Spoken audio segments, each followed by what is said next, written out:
We grow up believing that success follows a straight path, but often it begins with moments we almost ignore. A thought, a book, a quiet nudge, a conversation, an irritation. Welcome to the Shift series, where we uncover the ordinary moments behind extraordinary success. Hello everyone, my name is Adebola Adekoya, and I am a fashion tutor, a fashion educator, a fashion designer, and also a lawyer. So let me say thank you very much for having me on the Shift series podcast. I'm honored to be your guest for today. Thank you very much for having me. So here's my shift story. I never really thought about being a fashion designer. It has never crossed my mind while I was growing up. I'd always wanted to become a lawyer and a judge. And my dream was to be a chief justice, of course, in Nigeria and also become an international judge. I My shift happened after I completed my degree from Udegbe North American University, Benin Republic. I completed my law degree at that university, and it was time to go for law school. And I applied. I'd already gotten my forms. I'd completed everything that was necessary, and we were suddenly told that we should hold on and that some verifications were being made and that we should just hold on for the moment. So while I was holding on, I just thought to myself, I don't want to hold on for too long because I don't know what was happening and I don't know why we were told to hold on at the time. So I just decided that, okay, while I'm holding on, let me go for my NYSC first. That's my National Youth Service Corps. Let me go for my NYSC first. And when I'm done, I can come back to complete my law school. But something interesting happened while I was serving. I was posted to the Ministry of Justice, Akure. I served in Akure, of course. So I served in Ondo State. So I was posted to the Ministry of Justice, Alagbaka, Akure. So while I was there, I had a nudging in my spirit to learn a skill, to just learn a skill. And I wasn't learning it for anything serious. I just had that nudging to just have an extra skill outside education. And what came to my mind was fashion. But in my mind, I was like, no, I don't want to do fashion because my dad is actually a fashion designer too. And he has always wanted me to go in that line. But for some reason, I just never liked that line and I never went through that line.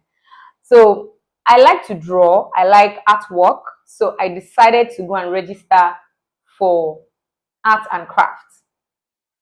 So when I registered, I was so excited. And on my first day of starting the art and craft, the person I registered with, Loni Concept, he told me at the time in Akure that before I could do the art and craft, I have to learn a bit of fashion because we will need to make some designs when it comes to art and craft, and I will need to know how to sew in order to complete those crafts. In my mind, I was like, why is this fashion thing coming up again? I don't want to do anything that has to do with fashion. But I was like, okay, at least it's just a little that I will learn in fashion and then I would do the art and craft. But unfortunately, he never taught me anything on art and craft because the moment I started using the machine and I started sewing, I just started finding it more interesting, very interesting, and I just kept going and I completely forgot that I actually registered for arts and crafts, and I that was how I entered into the fashion industry, and this was in 2015. Yeah, this was in 2015. And I when I was done when I was done with my NYSC, of course, the next thing would just be to complete um my law school, right? So unfortunately, when I was done with NYSC, I was also told that we were still asked to hold on. And this only applied to students from my from my university. We were all asked to hold on, and they are resolving something. And I was like, I've been holding on since. That was why I went to do my NYSC first.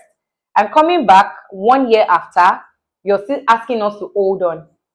And that was when I knew why the Spirit of God had nudged me earlier to go and learn a skill. It now all made sense.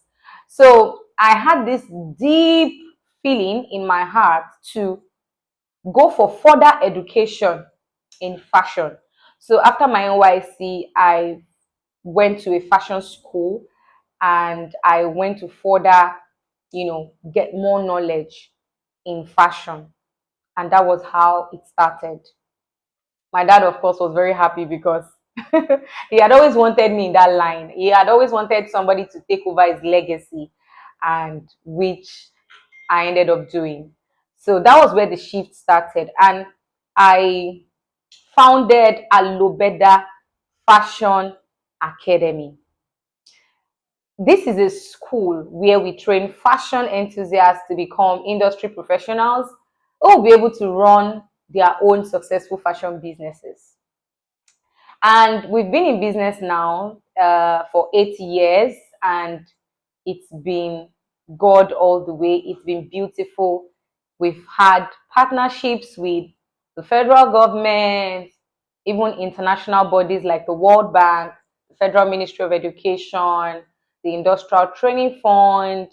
We've had so many partnerships, and it's really beautiful to see what we've built, what a lawyer has built from doing law to becoming a fashion designer and a fashion tutor. So now we just basically teach people to become professionals and to help them reach their fullest potential. So yeah, that's my shift story.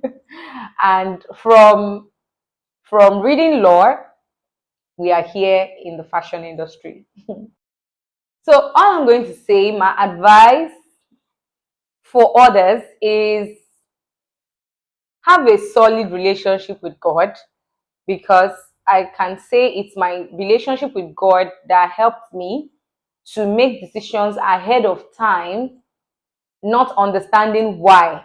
As at the time, I had the nudging in my spirit to go and learn fashion or to go and learn a skill. I didn't know why, and I didn't even think that the issue was going to linger for a while. I didn't know. My spirit had just told me to do this. So, and I obeyed and I did it. So, having a solid relationship with God is not negotiable, because it keeps you ahead of issues of life. It paves way for you in places where you should have been stuck, or in places where you should have not had a way out. So I bless God that I listened to my spirit and I did exactly what I was told to do. And today I am better for it. Also, I'm going to advise that whatever situation you find yourself, understand that there is a way. Where there is a will, there is a way. And also, whatever you find doing, do it well. I've realized a lot of times that when people have opportunity to do something, they just do it for the sake of, well, I'm just going to do it and I would go. I would say that always put 100% in what you're doing, because you don't even know who is watching. I say this because some of the partnerships that we have received at ALOBEDA Fashion Academy came from people who were watching what we were doing, who saw the passion that we put into training people, that we put into passing knowledge, that we put into ensuring that we impact lives. And the people who were watching recommended or mentioned our names in important rooms. So that leads me to say, when you have an opportunity, maybe you work somewhere or you are around somebody and you've been entrusted with a task, ensure you do it, because you don't even know who is watching and who can recommend you for a higher position or a better position. Ensure that whatever you're doing it well and you're doing it to the maximum, because there's always somebody watching. What you think people are not saying, people are noticing. Don't be lazy, don't be laid back, don't be lackadaisical. ensure that in whatever you do, you are the best, you're on top of your game. Do whatever you can to make sure that you do it well. So yeah, thank you so much. I really appreciate I really appreciate you having me on today's podcast show. I am deeply honored and grateful. Uh, I'll see you next time. Thank you. Thank you for joining me on today's episode of the Shift Stories podcast. I hope this conversation reminded you that sometimes, perhaps most times, all you need is a single moment to change your life forever. So never underestimate the ordinary moments in your life as they hold the key to something much bigger. If you enjoyed this episode, please like, leave a comment, subscribe to the channel, and click the notification button so that you'll be notified when we drop a new video. Until next time, bye.